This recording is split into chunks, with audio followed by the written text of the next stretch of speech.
Olá, estamos de volta com mais uma conversa interessante para você que nos acompanha aqui neste canal, que quer divulgar o que acontece de interessante na política, na economia, na cultura, em vários lugares.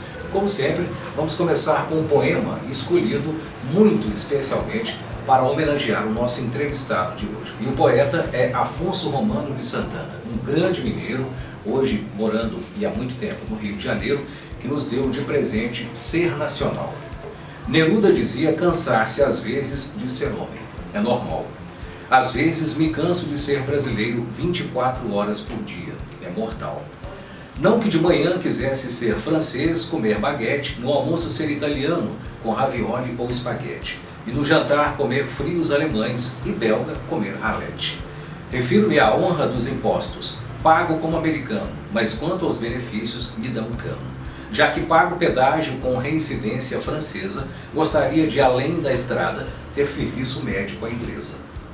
Gostaria, como suíço, de programar a vida, ter controle da inflação e das frutas do quintal. Como japonês, gostaria de ser duplo, samurai e com um futuro sideral. Tenho liberdade física individual para fazer zorra, chegar tarde, furar sinal, fraudar imposto. Mas é isto ser brasileiro, afinal? Essas são as palavras de Afonso Romano de Santana em Ser Nacional.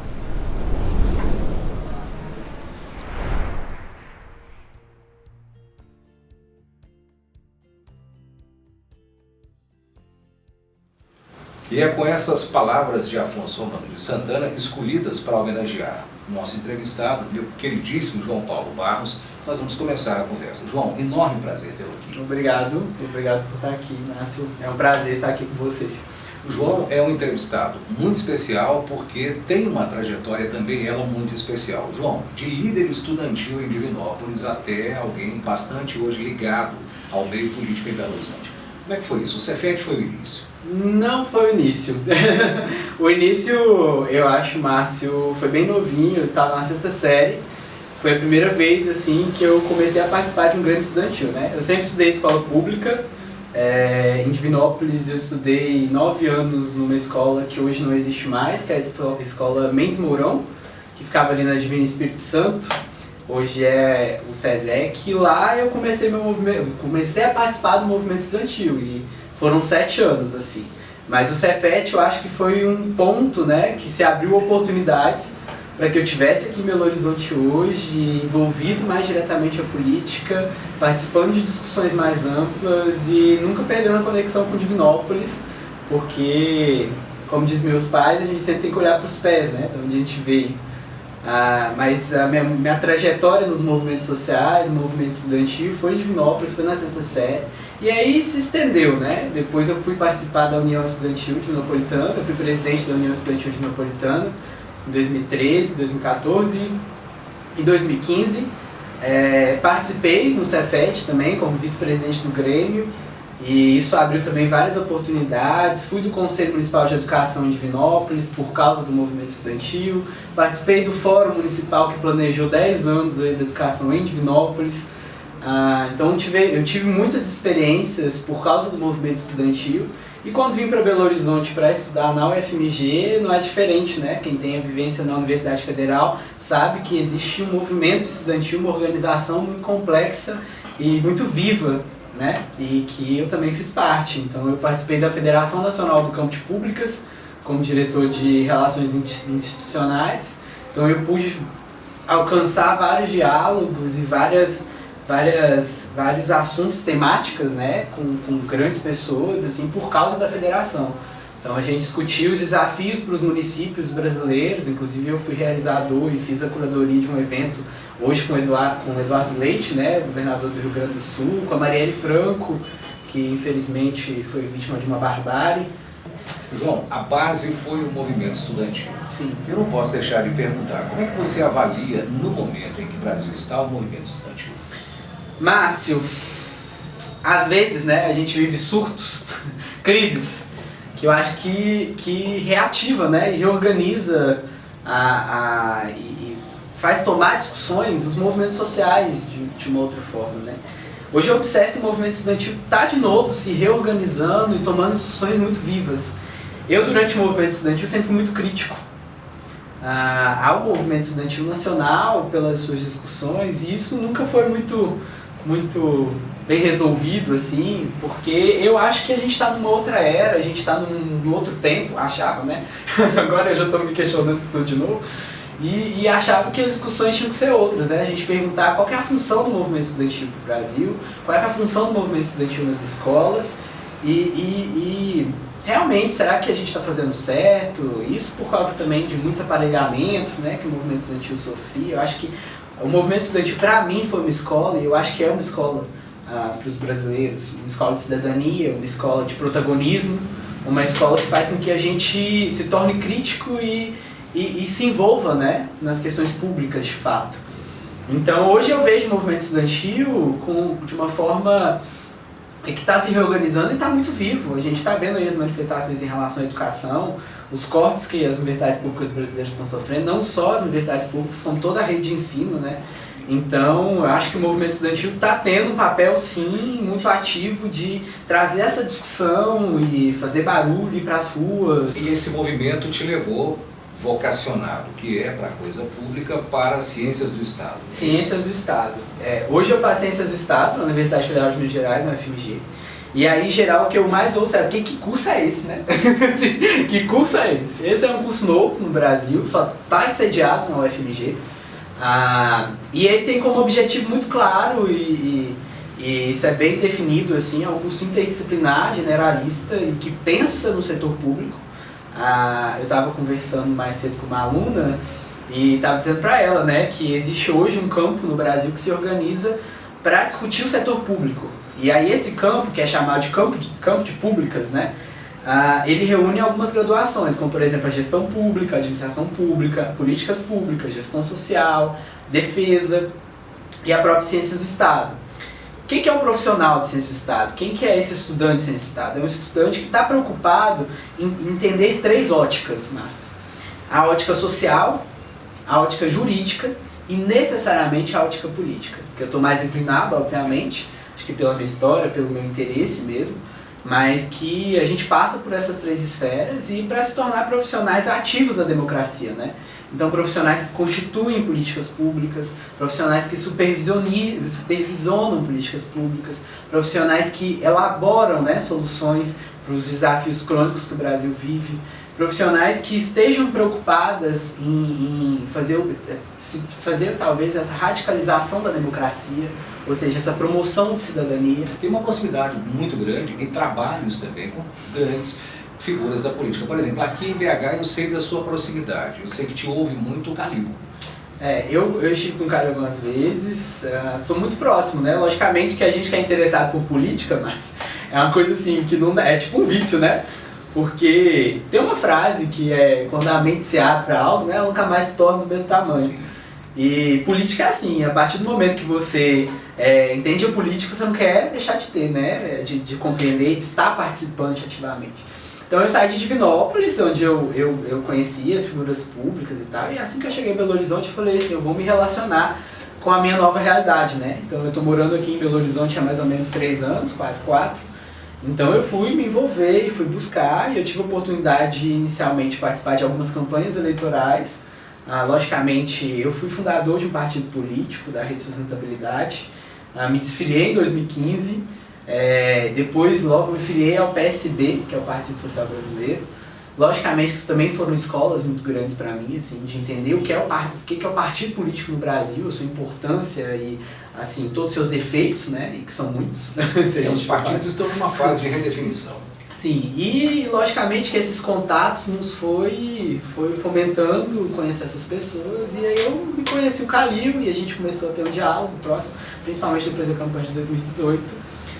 Conheço alguns secretários, né, aqui de Belo Horizonte, a gente mantém um diálogo. Hoje, alguns são meus amigos, eu posso chamar de meus amigos, então eu continuo tendo essa discussão. Não trabalho institucionalmente na Prefeitura de Belo Horizonte. O que te dá uma visão, uma liberdade de avaliá-la.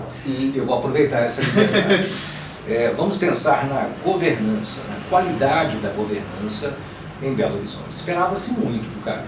Então, Márcio, do Calil eu acho justamente o contrário, né? As pessoas esperavam um pouco e ele nos surpreendeu. Eu falo disso de uma visão dentro eu tenho um meio, né, eu vivo muito entre burocratas e a gente ficava muito preocupado, assim, né? Quem que vai ser esse homem que é ex-gestor de futebol e que dá entrevistas com um entusiasmo muito grande, né? E que fala, não sou político, sou gestor e assumiu a prefeitura de Belo Horizonte. E eu acho que uma coisa que ele acertou bastante foi na sua formação de equipe. Então ele tem uma equipe muito bem formada, os secretários avaliados aí como melhores secretários do Brasil, com uma boa experiência, com uma boa formação, que tem um bom diálogo e que está conseguindo colocar políticas públicas de pé, acabar obras, avançar bastante, pagando os servidores em dia, que é uma coisa assim. Então Belo Horizonte para mim se tornou um oásis no meio do caos de Minas e do Brasil. Conversando com uma amiga sua recentemente aqui mesmo no canal, a Lohana França, sim, que é uma pessoa que tem também muita coisa a dizer, e disse aqui, eu tive a impressão, ela comunga, ter essa impressão como visitante ou como morador que Divinópolis acolheu, de uma certa desconexão entre o discurso das lideranças mais tradicionais e os anseios das pessoas. Sim, faz sentido? Faz total sentido. Eu acredito mesmo nessas novas lideranças. E isso é muito importante dizer. Então, assim, hoje eu acompanho a política de Divinópolis, inclusive faço algumas pesquisas em relação à Câmara Municipal de lá, e assim, a Lohana para mim é uma oportunidade imensa, porque é uma menina determinada, é uma menina que tem história, obviamente, que tem capacidade, tem formação técnica e que está preocupada em ouvir as pessoas realmente. Eu acho que essa preocupação é um critério que a gente tem que pensar para uma eleição. Assim, quem estava aqui? Quem esteve aqui? Quem está dialogando? Quem tem propostas de fato, né? Tudo bem, a gente tem uma crise na saúde em Divinópolis, o São João de Deus passa pelo que passa, desde que parece que eu nasci, né? E assim, e aí? Quem que vai conseguir fazer alguma coisa, que tem uma ideia, que tem uma proposta? Então assim, a falta de emprego na cidade, o que a gente faz para gerar emprego na cidade? Por que Itaúna hoje se destaca mais do que Divinópolis na geração de emprego? Isso é uma pergunta que a gente tem que fazer, tem que responder. E eu acho que a Lohana faz muito isso. Tem outras lideranças também, eu acho que muito sustentáveis, e que estão sustentáveis de Divinópolis estão crescendo. A vereadora Janete, por exemplo, eu observo que é uma pessoa que está sempre ali na comunidade e que está ouvindo as pessoas, que desenvolve um trabalho sério. Agora, infelizmente, a gente tem muitos também que estão só na demagogia, né? Então, assim, que utilizam dessas pautas nacionais e dessa apolítica, de assim, vamos negar a política já que não presta. E de um clientelismo que consegue voto fácil. Óbvio. Isso não é uma leitura de Divinópolis, é uma leitura do Brasil. Quando a gente fala de lideranças que estão surgindo em Divinópolis, eu considero impossível não falar do Cleitinho. Qualquer que seja a avaliação que se tem dele, ele representa o novo, pelo menos na forma de chegar até onde chegou ou não. É lógico que sim. Não tem como dizer que o Cleitinho hoje não é uma liderança nova, que tem uma comunicação muito fluida, muito fácil com as pessoas, é uma pessoa que realmente trabalha, político no sentido de fiscalização. Então assim, eu vejo vídeo dele que eu fico extremamente assustado e perturbado, né? Assim, por exemplo, eu encontrei um vídeo esses dias de um galpão de medicamentos vencidos, que eu falei assim, meu Deus, porque isso é um problema de administração pública, é um problema de governo, é um problema, as pessoas não têm remédio, mas o governo federal está cortando os medicamentos. Então assim, de hipertensão e tal, acho que as pessoas estão acompanhando, espero que estejam, né? Então assim, é uma liderança nova. Agora assim, pro legislativo é uma figura que funciona muito bem, é uma figura que cumpre sua função e que tem um potencial enorme. E para Divinópolis isso é muito bom, eu acho, de forma geral. Agora, quando for pro executivo, se for pro executivo algum dia, aí eu acho que vai gerar a mesma dúvida que gerou aqui com o Calil. Será que, como que vai ser isso? Será que existe um projeto de fato para a cidade? Qual projeto é esse? É uma pergunta que eu faria pro Cleitinho. Falei assim, Cleitinho, qual que é a Divinópolis que você sonha? O que você acha que tem que ser feito? Porque assim, a gente sabe dos problemas, e os problemas que você dá voz são muito importantes. Agora, como que a gente resolve eles, Cleitinho? Porque são papéis muito diferentes. Sim. Eu penso que sim, sem dúvida. João, também inevitável perguntar se você pensa um dia numa candidatura. Márcio, eu acho que sim. A resposta é bem direta. Não sei quando, não sei qual vai ser a hora. Assim, eu acho que minha geração, ela quer muito, né? Então assim, infelizmente eu fui criado na época da internet, hiperconectado. Então assim, hoje eu estou preocupado em me formar, em me capacitar, em trabalhar com soluções públicas para o setor público e também talvez adentrar o setor privado. Então assim, mais um dia eu pretendo candidatar sim. E proteção de dados, a área que você está pesquisando, eu diria que nós temos aí um dos grandes temas, uma das grandes questões contemporâneas. Com certeza, porque afeta a vida de todo mundo, eu acho que inicialmente. Então existe um professor americano que fala que a proteção dos dados pessoais devia ser um direito humano básico, porque isso ganhou várias discussões, né? Só para fazer uma recapitulação rápida, assim, lembrar por que é tão importante a proteção de dados, houve o escândalo, né, da Cambridge Analytica em 2013 e que escandalizou o mundo pela influência em eleições, a utilização de mensagens particulares para eleitores a fim de conquistar votos, obviamente, e isso gera uma desestabilização democrática, né? Quando você não tem regras claras e que você pode trapacear, usar robôs, usar os dados que você tem aí, que está disposto, né? Tem uma frase muito boa que é assim, quando você não está pagando, em geral o produto é você. E acho que essa é a lógica das redes sociais. Então assim, quando você está aí no Facebook, no YouTube, você está gerando dados, e esses dados têm um valor muito alto. Não só para a política, mas para o mercado de forma geral. Então assim, o sabão em pó hoje sabe dizer quantas vezes você compra o sabão em pó, baseado nas suas preferências, nas suas curtidas, nos seus likes, e assim consegue criar uma necessidade de consumo, ou não, né? Porque isso pode ser usado de qualquer forma, né? Então assim, esse é meu tema de pesquisa hoje. Eu pesquiso basicamente como que se deu as regulações, né, da proteção de dados. Hoje no Brasil a gente tem uma regulação de proteção de dados que está sendo implantada agora, uma discussão ainda muito efervescente, eu acho que com pouca atenção, né? Acho que a gente vive, como eu disse, a gente vive um surto tão grande que não dá tempo de prestar atenção nas políticas que ali afetam a gente de uma forma devastadora também. Mas que está aí, que a União Europeia já tem uma discussão talvez mais avançada, com uma regulação bem mais firme. Então a gente tem a questão do Brexit, que também tem total diálogo direto com a proteção de dados, porque parece que houve uma influência, né, na eleição no Reino Unido. Então a gente está no meio dessa loucura e isso muito está ligado à internet, à proteção de dados. E é uma coisa assim, quem está nos assistindo, que está se preparando para redações, né, é importante você tentar a esse assunto, a proteção de dados pessoais e como isso se dá. João, eu já vou agradecer e encerrar a minha participação com um convite. Nós falamos muito de política, de nova geração, de renovação, mas há uma dificuldade. Nós temos de um lado um anseio de uma juventude que se renova, que quer renovação, e pouco espaço para ela ainda no Estado, no governo. Sim. Por onde passa mudar isso? Olha, hoje a gente tem mecanismos muito bons, né? Eu acho que a internet, ela foi uma terra prometida que abriu muitos caminhos.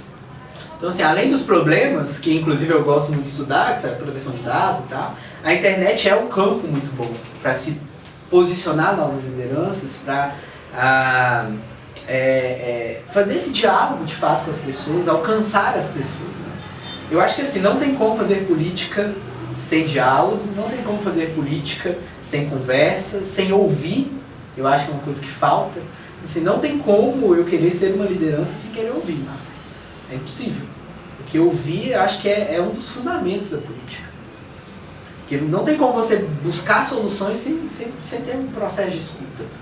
Então assim, o que fazer, o que essas lideranças têm que fazer, eu não sei, porque é uma pergunta complexa. Acho que cada um tem sua forma. Mas é utilizar de tudo que está aí disposto, né? Então assim, ocupar os espaços que estão aí para ser ocupados, e às vezes eles não estão postos, eles não vão ser dados. Isso é muito importante dizer, assim. Você tem que conquistá-los. E conquistá-los é se colocar à disposição para disputar eleições, participar dos movimentos que ali integram os conselhos, que ainda existem, espero que continuem existindo. Eu acho que isso são grandes escolas e grandes espaços muito oportunos para que as lideranças se coloquem e trabalhem de fato. Passa por ocupar os movimentos sociais, movimento estudantil, conselhos, usar da internet o tempo todo, usar muito da internet e estar presente, né, na vida das pessoas. Eu acho que não tem nada melhor do que ocupar os espaços que você tem a oportunidade de conquistar os espaços que não estão postos, ou que não são dados. Acho que esse é o caminho. João, muito obrigado. Obrigado a você. Um abraço, excelente viagem para Portugal. E de volta nós vamos estar aqui te esperando calorosamente para discutirmos por onde. Obrigado, Márcio. Esse foi o João Paulo Barros, ex-aluno muito querido, profissional de Ciências do Estado, que conversou conosco aqui no canal. Lembrando que esta é uma produção independente, que se guia pelo pluralismo, pela ética, pelo respeito às comunicações no Brasil. Nós voltamos com outros assuntos e interesses na próxima edição.